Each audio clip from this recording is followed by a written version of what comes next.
We will deliver historic aged care reforms to ensure the viability and quality of our aged care system and support the growing number of older Australians choosing to retain their independence and remain in their homes as they age. We know that increasingly as they age, Australians want to spend more time living at home. As a result of the reforms that we're announcing today, around 1.4 million Australians will benefit from a new support at home program by 2035, helping them remain independent in their home and their community for longer. $5.6 billion will be invested in a reform package which includes these major changes. $4.3 billion invested in support at home to come into effect on the 1st of July next year. Changes to improve the funding, viability and quality of residential aged care, including providing certainty that nobody already in aged care will be asked to contribute more to the cost of their care. And thirdly, new laws to protect older Australians in aged care with stronger powers to investigate bad behaviour and civil penalties for breaching standards. Reforms like this don't happen every day. They are once in a generation, and this is very significant.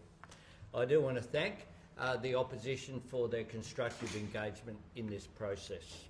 I'd like to recognise as well the extraordinary hard work of Annika Wells as the Minister, supported by Mark Butler as the Health Minister, and our Economic Ministers, of course, as well, Jim Chalmers and Katie Gallagher. The Minister. Thank you, PM.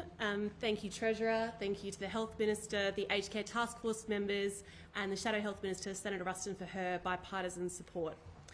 Today is an historic moment for aged care for older Australians and those of us who love them. Just over a year ago, I went to the National Press Club to map out the stark cliff facing aged care if we did not take drastic action. And I said I don't want Australians to be scared about the care that they will be provided later in life.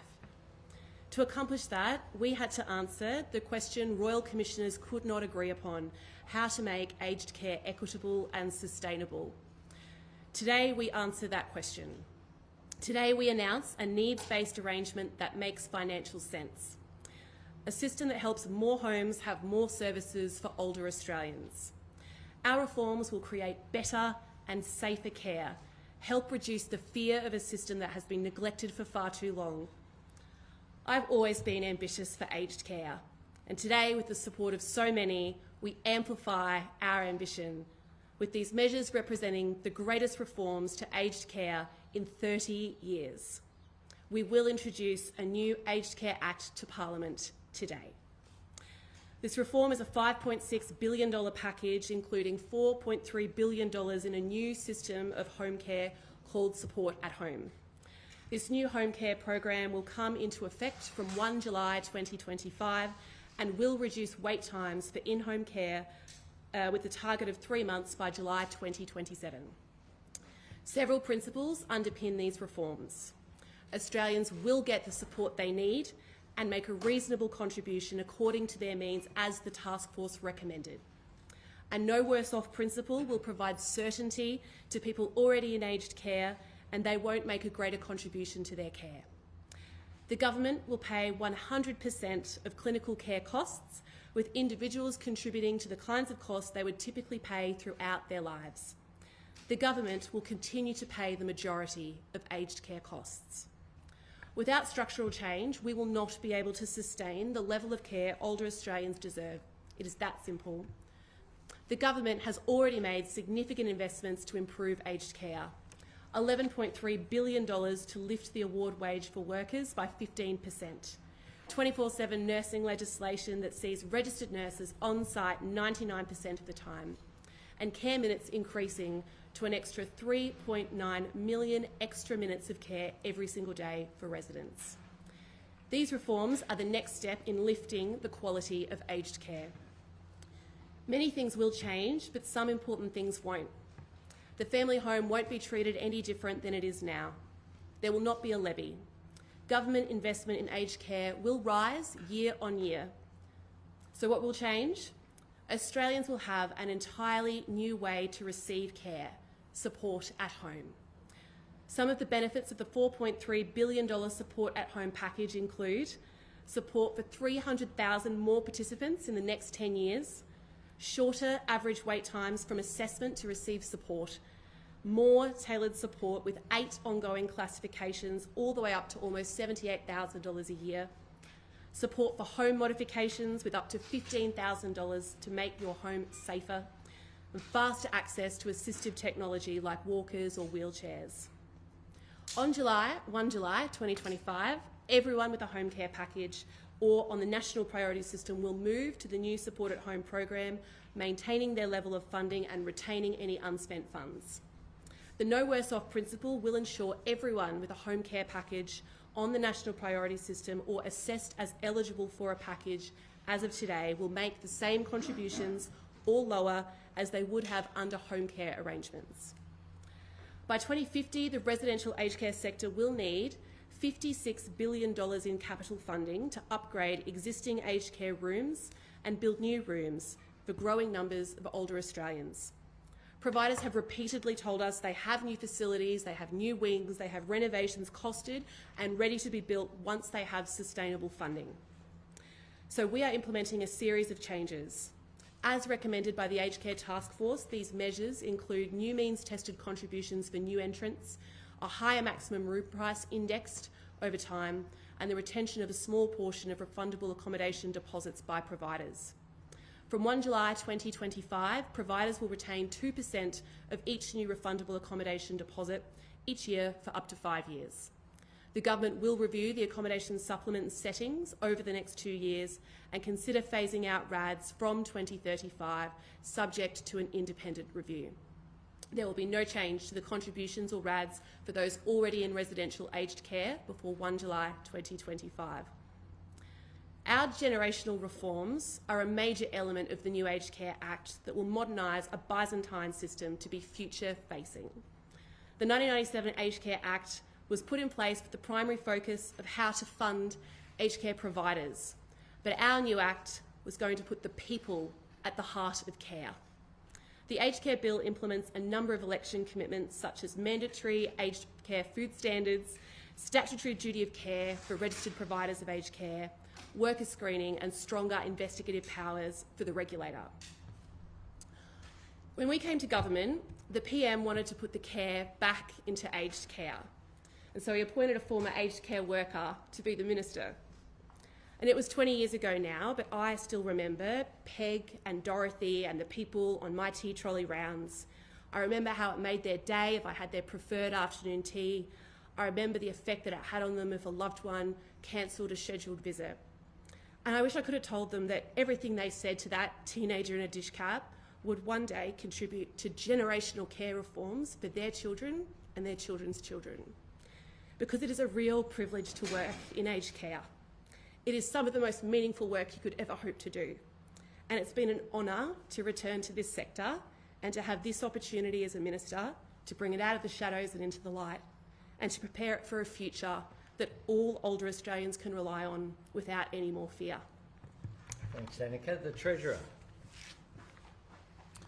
Thanks, PM. It's a real tribute to Annika and to Mark Butler, the PM, and the Finance Minister that we're in this position to make this announcement today. This is the outcome of years of work from Annika and months of negotiations. This is how we fund the care that Australians need and deserve. This is about better care for more people in a more sustainable way. It's not about new taxes and it's not about changing the treatment of the family home. Now, it's a very good thing that Australians are living longer and healthier lives, and this is how we meet the rising costs of their care. And our thinking here has been guided by the conclusions of the intergenerational report. Now, the number of people in home care has increased more than 4 times in just 10 years. Over the next 40 years, the number of people over 65 will double and people over 85 will triple. The government spending in aged care over that period is expected to double as a share of the economy. And that makes it one of the fastest growing areas of government spending, along with health, NDIS, defence and interest costs on debt. Now, together, those big five spending pressures that Katie Gallagher and I talk about frequently were expected to grow from 8.8 to 14.4% of GDP over the period analysed in the intergenerational report. We've made really substantial progress on interest costs because of those two surpluses. We've made progress on the NDIS and defence, and today we make further progress when it comes to aged care. And our approach has been to deliver a couple of big surpluses in the near term without ignoring our responsibilities to deal with some of the structural issues in the budget at the same time. This is how we improve aged care and strengthen the budget at the same time. It's a step change in care, and it's a meaningful structural reform in the budget at the same time. It's a combination of new investments and new contributions, but with generous transitional arrangements. It shows that we can still grow investment in aged care, we can still be the main funder when it comes to aged care, but to make it more sustainable. Now, the net impact of the changes is expected to be a $930 million spend over 4 years, but a $12.6 billion save over the next 10 years. Aged care spending will continue to grow, but at an average of 5.2%, not 5.7% over the next decade. And that means as a share of GDP over the next decade, it will moderate from 1.5% of the economy to 1.4%, even with more people in the system and a higher standard of care at the same time. Now, we made a conservative provision for these changes in the budget while we negotiated with the opposition, and we will publish the detailed measures and financial impacts in the usual way in the mid-year budget update. This is all about better care for more people in a more sustainable way. It's a really important economic reform that we're announcing today. It's a credit to Annika and Mark and the PM and the government, but also the Parliament. Okay, we'll go to Phil, then David, then here. Maybe one for the Treasurer, the net savings is 12.6 over debt. The cost of aged care last year, I think, was about 36 billion. In your original proposal, you wanted to have a lifetime cap for 109 years, I understand it. No cap on home care, you've been taken for 130 as part of the negotiation. Is it the case you would like to have gone further in terms of the sustainability of the system? And that just underscores the sensitivity of what was announced. What I wanted was to introduce a new Aged Care Act to the Parliament and bring in the most transformational change to the sector. And as you can see, months of negotiation, incredibly rare bipartisan accord on something so important. This is where we landed. David? Prime Minister, does this mean that part pensioners and self-funded retirees will have to pay more in the future than otherwise for their care in residential aged care? And if that's the case, why is that fair? What we're doing is making sure that the system is sustainable going forward.